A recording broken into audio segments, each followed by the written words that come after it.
All right. Well, Emily and Melissa, congratulations on your gorgeous new cookbook. Thank you. Yeah. So how long did this take you to write? From start to finish, it's about a 2-year process. 30 years. Okay. Yeah, since we were born. It was about a 2-year process, right? Yeah. I mean, 2 years. Can you hear us okay? Is it good? Oh, yeah. You guys can hear everybody? Okay. Yeah. Actual writing took about a year, like that, you know? Yeah. But from proposal to signing to photographing. We finishing. Photographed. We took about a year to work on the photography. We wrote while we were taking pictures. Because we did it seasonally, so a lot of the stuff that you see, you know, we were collecting fruit to photograph with the, you know, and make pies. But you had a photographer. No, we didn't. Yeah, we worked with Jesselyn Hires, who are really fantastic friends of ours and amazing photographers. But now, as sisters, I'm very curious because, you collaborate in your business. You collaborated on this cookbook. I mean, most siblings argue a lot. Do you guys get along really well, or was this something were there a lot of fights along the way? I mean, actually, the book is probably one of the more one of the things we fight about the least. Okay. Yeah, the book was pretty harmonious. I mean, we definitely have our arguments, but we're pretty honest a fair amount, but I always say with that each other. We argue productively. Okay, that's good. So, in terms of the process, though, of writing sisters together writing a cookbook, I mean, was one of you more dominant in terms of the language and how you expressed what you wanted to say, and one more about the recipes, or how did that all work out? We definitely kind of naturally fall into those roles in the business. Yeah, my major contribution was writing all the recipes and writing all the recipe language, testing them all. We also, of course, had outside recipe testers as well to double check, but that was my role, and Emily did all of the anecdotal writing and creative, the stories in there, everything, the little intros, the tips, anything, some of the technique sections, the tool section, the sourcing, that sort of stuff. All of that's nice. So it fell pretty naturally into two. Yeah. Melissa's more mathematical and analytical. She studied finance. I studied sculpture. We kind of naturally fell into those roles for sure. Well, I'm excited to be moderating this tonight because I don't know if you know this about me, but I am the world's worst pie maker. I didn't know. I am terrible at making pie, and I've gotten every hint. I've read every rule, and I am convinced that I am unable to do it. So now I got your book, and I've been reading it, and I'm excited to try all the techniques. I'm gonna get a pastry cutter, and I'm gonna cut it, and I'm gonna get and a scraper. So at some point during this panel, we're gonna go into all the things that I'm doing wrong. But before we do that, I'd like to talk about your background, because you're both from South Dakota. That's right. Mm-hmm. So tell us about that. So you grew up in South Dakota with a family that cooked a lot? We grew up our mother had a restaurant. So I think I was 5 and you were 3 when she opened the restaurant. So, and she 1980s. Got into the business with her sisters as well. Yep. Her 2 sisters, the 3 of them bought the business together. Yeah. And our grandmother Elizabeth was enlisted to make the pies from the beginning. Okay. So she made fresh baked pie at the restaurant every week. A couple times a week she came in and made pie. And our mother and her sisters, we just grew up working there, from the time we started out, or old enough to wash a dish or do anything like that. We were put to work. And I mean, when we were little, we would play and, have fun and run around. But it's a small town, it's a town of when we were there 400 people. So it's just a very small community gathering place. And, food was very much part of our livelihood. That was kind of the center of everything. And then our father is also a grain farmer, so so we have a lot of background in feeding people. But in terms of your grandmother making pies, was her technique the technique that you both use today? Not exactly.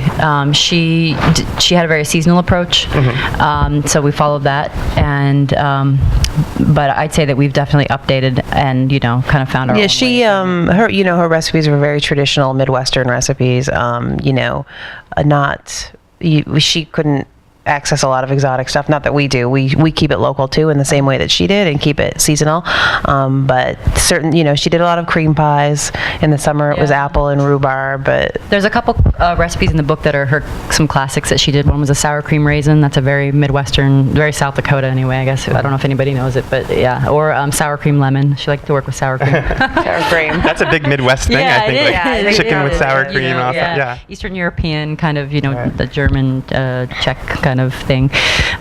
So yeah, and she used lard in her pie crust, strictly lard, not a mix or anything. And we do butter. We kind of had a debate about that when we started baking together, that do we want to do lard or butter, and we were drawn to the flavor and texture of butter over lard. But some people swear by lard or Crisco or other things, but we're definitely butter fans. How old were you both when you made your first pies? Do you remember that experience? Younger. We would have. Yeah. I mean, I feel like we probably were assisting. Yeah. I don't know. I don't necessarily remember my first by myself pie, but there was always some kind of blurs together. Yeah. But together, in New York, you moved here in 2009. That's what together. Yeah. In that way. Yeah, we started doing the business together. I mean, kind of not in the way we're doing it now, but we started it up shortly after I moved here in early 2009. So you came to New York and you met up with your sister and you were like, let's open a pie shop in Brooklyn. Like, how did that? Like, how did that arise? You weren't the only. You're not the only one who had skepticism in your voice when you were like, we went to the SBA and they're like, you want money for what? Right. But I mean, like, you kind of anticipated, or you were right there at the time where lots of people were opening similar businesses that were focused on one specific thing. I moved to Brooklyn in '99, and I actually went to school here, and like, I don't think that, I studied art and worked in the arts and did a lot of those things, and I don't think that, definitely the sort of scene or whatever, the shift in interest in smaller handmade food products was becoming very, very clear to me over, in the last, probably from, I don't know, the time I graduated college, and it just it started to feel like there was momentum for that. So it felt like a time and a place that we could do something like this, and there would be interest in it.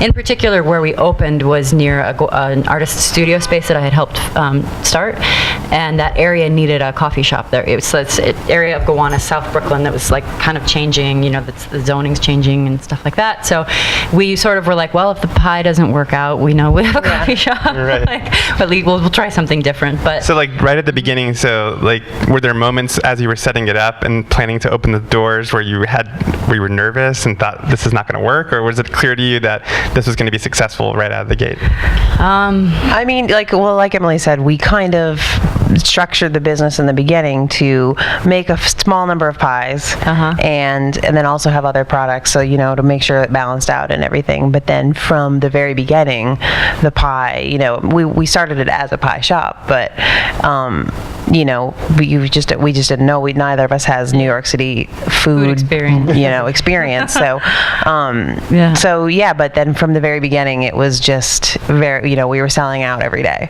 Yeah. So every day from the very beginning. From the very beginning. I mean, we didn't have enough help. We were very understaffed. In fact, we had no staff at the beginning. We were just open on the this quiet strip of Gowanus. Yeah, nobody knew we were there. Okay, so like, as somebody who has never opened a business but always thinks, like, what would it be like to sell? So, like, day one, like, how many pies did you make on your very first day? Not enough. Probably not very many. Probably 30. Okay, so that's a lot for the first day. You open. Yeah, I mean, I feel like we maybe had that many. Right? We thought it would have been enough. But and we thought that. Had you already developed like your signature pies at that point, like the salted caramel? Yep. Salted caramel was already done. For like not quite a year when we opened the shop. Yeah, like 9 months. So we had gone through the paces. We had done a Thanksgiving, but out of our home kitchen, and we had just been doing it for friends and doing events, and we had spent a lot of time recipe developing and collaborating and like coming to a point where, and then in order to open the business, we wrote a whole business plan and had a whole menu. So we did have. It wasn't like we just spent a bunch of money, built a kitchen, and like. It wasn't like a lemonade stand or something. Okay, no. There was a lot of planning, but it was definitely without whatever. We definitely got in over our heads a little bit in the beginning and had to really scramble and put in really long days. And I'm sure anybody can relate if you're opening a business. But we kind of, the concept of getting something in the press in New York and then people coming out from it, like that was something we hadn't really experienced. I didn't know the reach of food press in New York. It is very getting a little bit of coverage in a magazine really affects if people know about you or not. It's So you said you started making 30 30 a day. How many do you make it a day now? Now, up to 100. 100, yeah. Wow. Yeah. On On the some weekends, days. yeah. And how many people are in there making pies with you? We have. At any given, I mean, it's a very small kitchen. I don't know if anyone here has been to the shop. Yeah. Yeah. So, you know, It's pretty tiny. tiny. Yeah. It's tiny. So. So we can't. Yeah. Like a third of this space. Yeah, it's Yeah. true. No, exactly. It's very, very It's small. very small. And we, you know, again, that's because we thought, well, we'll take this much risk, and if it works, then we'll maybe take a bigger risk. And we are working on expanding, but it's so it's a very small kitchen. So, but that also makes it a little bit efficient. You know, you can reach. But is there a way? Yeah. Yeah. But when you're doing 100 pies a day versus 30, is there? I mean, I know, for example, like some pastry chefs use like a sheeter when they make like puff pastry. Like, do you use tools like that, or are you hand rolling every pie? Right now, everything's hand rolled. Everything is hand Wow. rolled. We will we will use a sheeter if we have access to a commercial kitchen that we can rent if we need to do, like during Thanksgiving, for example. Right. I just was chatting with you about Thanksgiving. We did 1,600 pies in 3 days. So like, Oh my we can't God. do that with one oven. You know, we have to. But all the dough is actually the only thing Yeah, we were that's sheeting is true. the lattice. The dough The circles, for the yeah, bottom is still all hand rolled. rolled. So have And you the guys pie ever crust raced is each all other handmade. in pie making? How fast can you make a pie?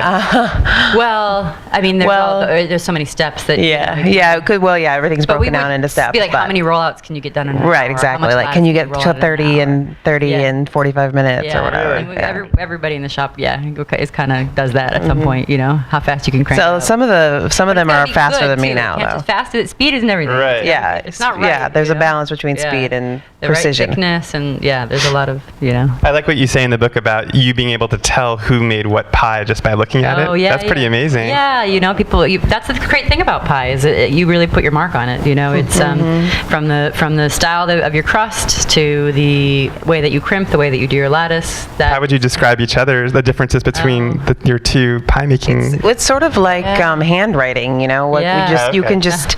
I mean, especially you can see it a lot in the crimping, you know, because it is affected by the shape of your fingers. So the girls with the small fingers, theirs is a little more delicate, whereas we have big It's true. hands, so ours is a little bigger. Yeah. But everyone just has a little bit of a different way of crimping a pie. Well, speaking of pie making, this might be a good moment to have the conversation I've been dying to have, which is how to make a pie. Okay, I mean, how many of you here, raise your hand if you're good at making pie? Oh, okay, so most of you, okay, Come on. most of you are like me. How many of you have tried to make a pie and not succeeded at it? Okay, you've tried. Okay, so here's my deal. Okay, let's start with the very beginning. Okay, so I was gonna say I'm terrible at all the steps along the way, but let's get the very first thing. So the butter. Now, in your book, you recommend using European-style butter, which has a higher fat content. Now, I've never done that before. Will that make it come together easier, or no?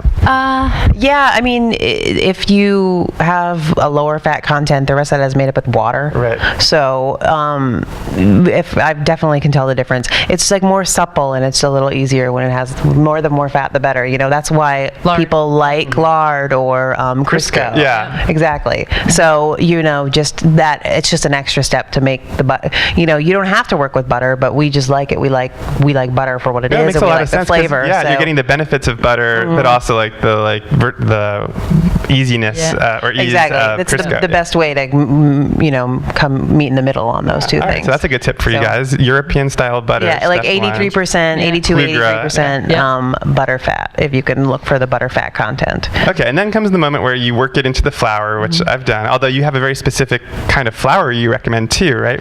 A brand that you said. Well, we use Heckers. Heckers. Yeah. Okay. Yeah, but we just use all-purpose flour. Yeah. We don't Like use pastry flour or yeah. Too dry. Okay, Just then an you add the unbleached water. Yep. Okay, but here's the step. Okay, now here's the thing that so my partner Craig's dad makes an amazing apple pie. I'm sure not as good as your pie, but still very good. And he's tried to teach me how to do it over and over again. And the key step that I noticed that he does that I don't do is he brings it together in a way that so that like the ball of dough comes together, and then obviously he refrigerates it. But when he takes it out of the refrigerator, he rolls it out, and it's beautiful. Yeah. So during that coming together process, he brings it together. butter. Now, when I do it, I'm so nervous about overworking the dough that it's supposed to somewhat be like crumbly still, or you want to pack it in there. I mean, you describe it in the book because you say you can pass your fingers through it, but don't knead it. Yeah. And this is like the moment I think that separates great pie makers from the terrible ones, because if you bring it together well, then you can roll it out easily. Correct? Yeah. Okay. Yes, but it's also depending on how far you've cut the butter before with the pastry blender. If you overwork it at that point, it won't. The whole mixture won't absorb the water properly. But if you under mix it at that point, it will require more water than you want. So you want, that's a balance thing too. So you have to get the perfect moment of having you have to know, cornmeal, the texture you're looking for before you add tiny little beads of butter, And there's great pictures in the book too. So if you're confused like me, there's step-by-step pictures, which I'm excited to see. Yeah, that was a big important part of us for making the book, because what we, in the years that we've had the shop, we've had a lot of conversations with people about making pie, and that's your question. So don't feel bad. Is one of the most common. For sure. Yeah, because it seems like those are the steps, like those moments of like adding, breaking up the butter, adding the water, bringing it together. That if you do those all correctly, then the rolling it out, which is where it always goes wrong for me. Exactly. Yeah. Rolling out shouldn't be a problem if the first part has gone properly. So. Okay, but here's my other theory about myself. I try to roll out a lot on like a cutting board, and that never works. Like I don't have the right thing to roll out on. Do you think that's important? Well, we roll out on wood. We roll out on a nice big wood cutting board. Marble's nice. Marble's what I'm thinking of getting. Okay. But even like countertop is fine. It just needs to be smooth. Okay. Use enough flour. What problems are you having when you're rolling it? Oh, it just tears apart. I mean, I could show you pictures. You would start crying. But well, sometimes if it tears, it might be too cold. Oh, really? Yeah, if you need to let it warm up a little bit after it's been refrigerated. It needs to refrigerate for like 30 minutes to an hour. The cold part is in the beginning when you're blending the butter and the flour. That's when you really want your butter cold, because you don't want the butter to melt in with the flour. Right. You want it to just be cut in, and then you're going to. But is it possible? I'm going to ask a very profound question that will not help you sell cookbooks, so you should answer this the right way. But is it possible that there are pie people and then just people who are really bad at it, and like you have the touch, that you guys have the magic touch? Well, I guess you could say that about a lot of things in life. I mean, I definitely think there's people who are more inclined to pick it up easily. Okay. I think that with baking and cooking, I think there's like some people are more drawn to baking, and pie is a little more forgiving. I think I'm less of a pastry person and more of a cook than I would say, and you're definitely more of a baker probably. I don't know. A little. We're both a little bit of both, but you're a better savory cook than me. It's more savory and it's more hands-on. And it's a little more forgiving. Like you can't really mess up. You can mess it up, but it's not like you can have there's a little more freedom. Like when you're making a cake, you really got to be very exact. Well, now, also in terms of the technique that you guys described, you have a specific kind of rolling pin you recommend. It's like a thinner one. Can you talk about that? Yeah, it's like what's typically called a French style pin or a tapered rolling pin. And it's better because. Well, we like it because I think they're easier to work with a little bit, and also because of the taper, it stretches from the center. So you have to be a little careful with it too, because if you just keep rolling over the center, your center will get too thin. But so we actually talk about that in the book too, about different rolling techniques for different rolling pins. But it stretches out from the middle, and I feel like it just gives you a better circle. It gives you more control, maybe, because and it's a little so more. thin? Definitely more control. Because when you just have a big flat one, you kind of are like, it's hard to get it to. You can't really maneuver it, into its shape. It has direction because of the. Exactly. Yeah, you can, direction. If you're getting like one wonky, you can sort of fix it using. Yeah, if it's getting a little more oblong than round, then you can just kind of tweak it back. Yeah. Okay, so all those I'm actually really excited about this book because all these little details that the plugra, the rolling pin, the surface, the thing you just said about the butter having to be cold, all that stuff. We're gonna make really good pies now, right? Yeah. Yeah. So we're gonna do questions at the end. Hold on. Okay, so I was gonna ask you now in terms of the process. So you had your signature recipes, but how many pies are in this book? There's 60 to 65 recipes, but that's also including the crust recipes. So there's a lot. There's almost 60 pie recipes. And so how many of them were pies that you had in rotation already, and how many did you develop for the book? That is a good question. We developed a lot of new stuff for the book, which was really fun, because we really, it's a very collaborative process. We'll have one idea, and you'll have an idea. Yeah. What's the worst pie you ever came up with? Like, have you had any disasters? One that I did. Oh, that fig cheese. That didn't work out so well. Big It was a cheese. farmer cheese, which we do have a farmer cheese Fresh recipe. figs, yeah. That doesn't sound so bad. I know it doesn't, but It wasn't good. I don't know what I did. Okay. I don't know. In the beginning phases of the Juniper, which is a Juniper Pear Pie, that got, because Juniper is a strong, really bitter flavor, and those weren't very Do you ever tasty. disagree about whether a pie is successful or not? Yes. Yeah. What Yeah, are we your, do. what are your bigger, like, do you come at pies different? Like, does one of you like it sweeter and one of you like it more subtle? and one of you like I mean, when it comes to like which we do use a lot of like floral elements and herbal things, I always like them a little more on the delicate side. So they're just really faint, and sometimes you have like some of the florals. Yeah. I'll think it's way too much, and you're like, oh, this is great. Yeah, that's true. So just different palettes in that direction. I guess. what are your favorite pies that you make? I definitely always say that it's like with in-season fruit, so Okay. like whatever fruit's in season at the time. Like so blueberry. summertime is my favorite time for pie, which is, it's often the slowest time at the pie shop because people are out and about and aren't thinking about pie, but it's really the best because we just go through, we work really hard to source our fruit locally and work with stuff that's in season. We'll work with stuff from California too, but whatever's in season there. So, I get very excited to go to the farmer's market every week and then bring back fruit to make pie with. And when you get really good fruit, if you get really good peaches or really good apples or plums or whatever, it's so delicious. And I think pie is like one of the perfect things to make with it. So. And so making all these pies every day and writing a book about it and all this stuff, do you ever get sick of it?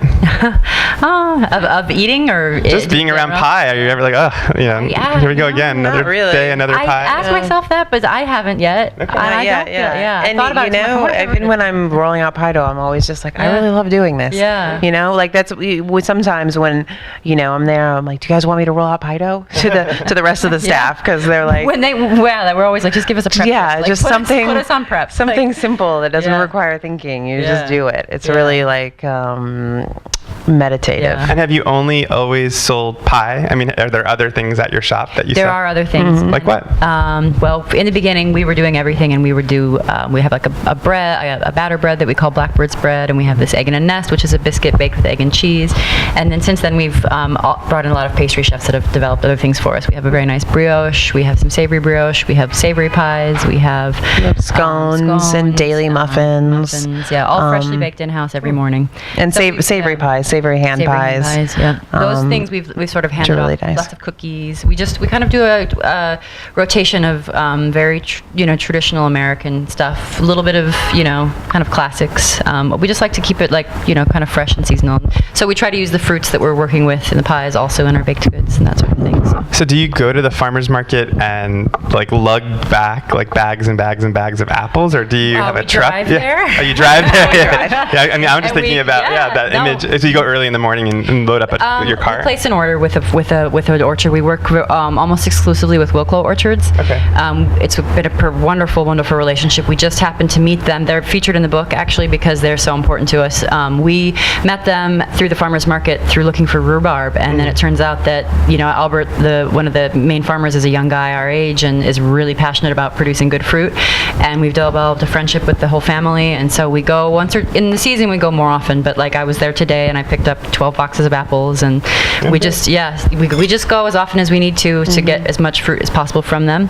And I just stay in touch with Albert. I'm like, what's up next, because every year it's slightly different. It depends on when not what they're growing, but what the season, when it starts, and when it ends. Or what happened. This year was a fantastic year actually, because last year there was a early blossom and then a late frost, so the fruit trees didn't produce as heavily last year. And I guess I'm learning a lot from Albert, but when trees don't produce heavily one year, they produce really heavily the next. So it's been a really bumper crop for a lot of things this year. So we've had a lot of great fruit, but sadly it's all done now except for apples. Yeah, because in New York in the winter, it's not like there's Apples, much. yeah. Apples. Yeah, we just finished the pears, and I think, are we ready for Yeah, I was Q&A? going to say, do we want to open it up to Yeah, let's questions? open it Do up. any of you Yeah, have please ask some questions. Yeah. Okay, so I have a couple questions. I'm wondering, my name's Lenore, hi. Hi. I'm wondering, did you find that it was very difficult money-wise, and have you turned a profit? Are you doing well? And also, I find it intimidating. I see you have such beautiful pies, and the crosshatch on the pies, to me, that seems a little bit complicated. it's the same when you try and maybe bake a challah. Oh, yeah. Sure. It seems to me a little complicated. Yeah. And the third question I'm wondering, has the bakery overwhelmed you, or you still are able to have your own personal life? Good question. She should be up here. Yeah. You should take the finance question. Oh, the first yeah. So, money-wise, actually, we were very conservative in the beginning with our setup, with our investment, because we're just conservative by nature and Cautious, I guess. Cautious, yeah, a little bit, So we didn't overextend ourselves in the beginning, and we've always worked really hard. We've done a lot of the work ourselves. Our friends helped us build the shop. So, like I said, we kept our investment low. So we've been turning a profit. Maybe not in the first year, but we're always expanding, and we're just about to start an expansion in the coming year. So to make a bigger kitchen for ourselves, so we can make more pie. Yeah. So which dovetails nicely into the question of, do we have personal lives? Hardly. No, it's Not so much. It's I mean, we've definitely find a balance, but it's when you're running a business, I'm sure if any of you run a business, it's 24/7. You're always like, especially in the early days, being like, okay, and when you're handing things off to people and other people are running your business when you're not there. We'll take a vacation once a year, but it's a lot of work, and that's what makes it profitable, is because we're putting a ton of work into it. And then the question about lattice, yeah. Yeah. I guess to plug the book, there's a very good diagram in the book of how to do lattice. We broke it down, with a nice drawing and descriptions, because it is something challenging for people. From challah, because it's like weaving, Yeah. So you're doing, it's pretty straightforward. We do 6 strips in the shop, so it's just a matter of laying them down in the right direction and folding back and making a weave on top of the pie. Yeah, I know, and I hope that read through the stuff in the book and see. You give it a try. It's just really like, think about it like braiding in a way. Do you recommend rolling out your crust on Strand? I wouldn't. You don't? You could. We don't, and I've never needed to. A lot of people will do that. Well, they do it to use less flour or to help it stay together, but I don't think it's necessary. It just seems more difficult to me. But if it works for you, why not? Yeah, that's a good point. Whatever helps you makes it easier for you. Any other questions?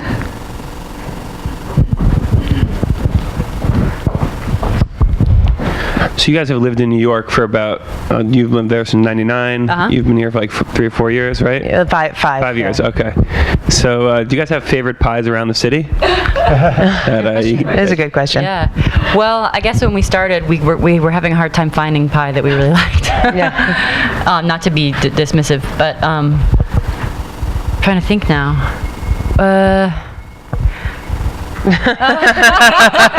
That's very nice. Well, I don't, and anymore. I know there's a lot of pie makers Sophie now. at Allswell is making really good pie. Yeah, her pie is really good. And she's at. We don't seek it out a lot anymore because we have access to plenty. Where's Toby? Our friend Toby can make a good pie. She used to work for us at the pie shop. I love trying anybody's pie. Honestly, I'm like always open to it. So to single one particular place out, I can't really off the top of my head, but I'm always happy to try pie. And really, I think, right? Yeah, of course. We definitely I'm always going to gravitate more towards fruit pie, seasonal fruit pies and stuff that's a little more like that, not so much candy confectionery pies, but I like a good cream pie too. Do you have pie pet peeves when you eat pie somewhere? Do you have things that when you eat like a pie in a restaurant or something where you're like, oh God, they did blank? Like what are those? Yeah. Well, if it was over thickened or over cinnamoned. Too much cinnamon happens a lot in pie, I feel like. Sometimes people don't roll the crust too thick and then it doesn't get baked all the way through. That can be a thing, which even I've made that mistake early on. Or I think sometimes when people try to do too much in one pie, we've judged a lot of pie competitions too. It's like too many things going on at once. I think that's one of the things that we've tried to do too. It's we have some unexpected combinations, but we try to keep it you don't want to go too crazy, and you don't want to have 16 different flavor notes that are like this, and this. So I think when somebody has a good simple approach, but maybe a unique take, I like that. More questions? You and that. You're also a coffee shop, so do you sell more coffee than anything else? And what is your best seller of like everything that you have? Well, I mean, pie far and away sells the best. Yep. Sell more pie than most of our sales come from pie sales, and then the pastry and the coffee actually sell about the same amount. But pie is, over half of our sales are from pie sales. We sell and pies, and we sell pie by the slice. And we do pre-orders, and we do weddings and events and things like that. So. What flavors are not selling? Salted caramel apple, the classic apple. And I mean, salty honey's a really strong seller as well. It is, yeah. And we sell that one year round too, just like the salted caramel apple, because they're both become favorites at the shop. So something about the salty and sweet combination, I think people really like that. Yeah. Oh yeah. Sorry if someone already asked this because we were a little bit late, but now that you've mastered pie, is there something that you will try to master in the future? We can't tell you. It's top secret. Yes. No, I'm kidding. Our dad has been really trying to get us to make Kuchen. Which is a Midwestern thing. Which is German for cake, I guess, right? Yeah. But there's a traditional thing we grew up with, and it's like a sweet bread, almost like brioche on the bottom. And exactly. Yep. Fruit, and then you pour a custard and you bake it all together. I tested it this summer, but I didn't do a very good job. Yeah, it was too much bread. Too much bread. Like a restaurant or. Yeah. I don't know about the restaurant business. I know. We both have said we're not like, We want to definitely expand the savory pie. Yeah. Menu. Yeah, for sure. Too, and I think I don't know about restaurant. I mean, as far as the business goes, we're working on this second location, and we would like to do classes and that sort of thing. So definitely teaching. I would like to be better at that. But other food stuff, I don't know. Yeah, I'm not sure. We'll see. Make me think on that. I think we've got time for a couple more questions. Talking in the microphone here. Do you find that one of you is more meticulous in your measurements than the other, or when it comes to cups and all that?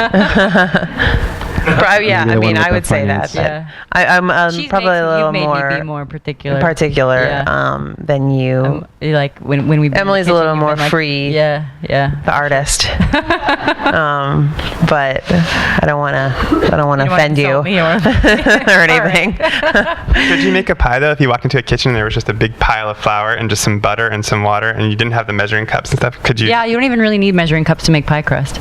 Yeah, not really. I mean, we could do that. The flour, we I don't need them either. I'm just saying. Yeah. Some people need it. Some people. Eyeball.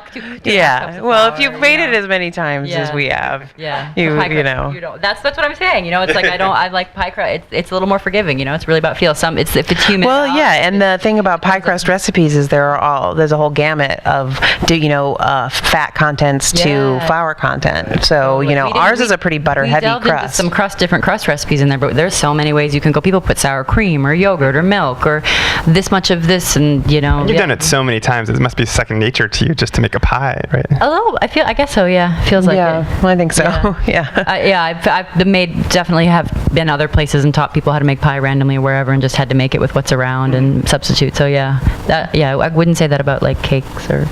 No, I couldn't just make a cake from nothing without any directive, probably. We've got time for one last question. Anyone? I just want to see if there's anyone new. Sorry. Anyone else? Sorry. Okay. I was wondering about the apples. How long can you store them, and where do you store them? And when you buy cherries, do you have to pit them one by one? Yes. Yes. Cherries are pitted one by one by hand. We have there's a very good cherry pitting tool pictured in the book, actually. It's the best one. screws on the top of a jar, and you just punch it down. It's like a little paper, or really like a cool. little. We have been through puncher. many cherry pitters. That is the most, the fastest way. Awesome. Yeah, there is no faster way to do it. Yeah, we usually one person tried. sits with a box and just pits them. And so cherry two. season's kind of fast and furious. You know, it's like all our fruit though. We prep it all by hand. Apples hold pretty well. We go weekly for apples, but the orchard we source from does cold storage, which most apple farmers do, which is oxygen-free storage rooms that are the size of like this room, and they're just filled with. They fill them up and they close them up and they seal them off, and it's like a giant walk-in fridge, and they stay good until the spring. So we are able to get local apples year-round. So you have to keep them in the refrigerator. We don't keep them in the fridge because we go often enough, but he does. He keeps them, and then we get them. We get them once or twice a week. So we're running right through them. And apples have a shelf life of a week or something. You know, probably. So yeah, depending on what they are. Yeah. Thank you. Yeah, you're welcome. All right. Thank you. Yeah, Well, thank you thanks to guys. all of you for coming out. Thank you. There's more pie. We'll be putting more pie out. So.